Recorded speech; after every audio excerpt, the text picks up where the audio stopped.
Aristote. Les politiques. Chapitre 1. Le pouvoir politique et les autres pouvoirs. Puisque toute cité, nous le voyons, est une certaine communauté, et que toute communauté a été constituée en vue d'un certain bien, car c'est en vue de ce qui leur semble un bien que tous les hommes font ce qu'ils font. Il est clair que comme toutes les communautés visent un certain bien, et qu'avant tout, c'est le bien suprême entre tous que vise celle qui est la plus éminente de toutes, qui contient toutes les autres. Or, c'est celle que l'on appelle la cité, c'est-à-dire la communauté politique. Quant à ceux qui pensent qu'être homme politique, roi, chef de famille, maître d'esclaves, c'est la même chose, ils n'ont pas raison.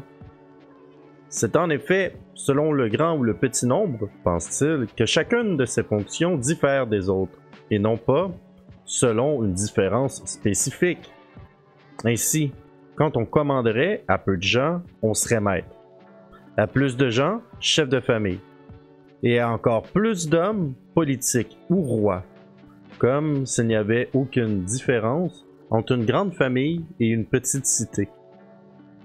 Quant à la différence entre un homme politique et un roi, quand on a été placé soi-même au pouvoir, on serait roi. Mais quand on exerce le pouvoir, selon les règles de la science qui fait que l'on est à tour gouvernant et gouverné, on serait homme politique.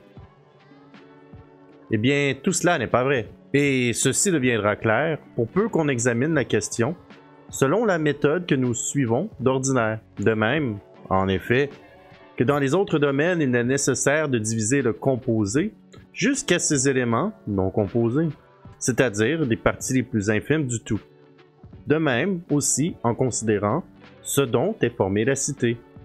Nous verrons du même coup bien mieux en quoi ces différents pouvoirs diffèrent les uns des autres. Et s'il est possible d'acquérir une conception technique de chacun de ceux que nous venons d'énumérer.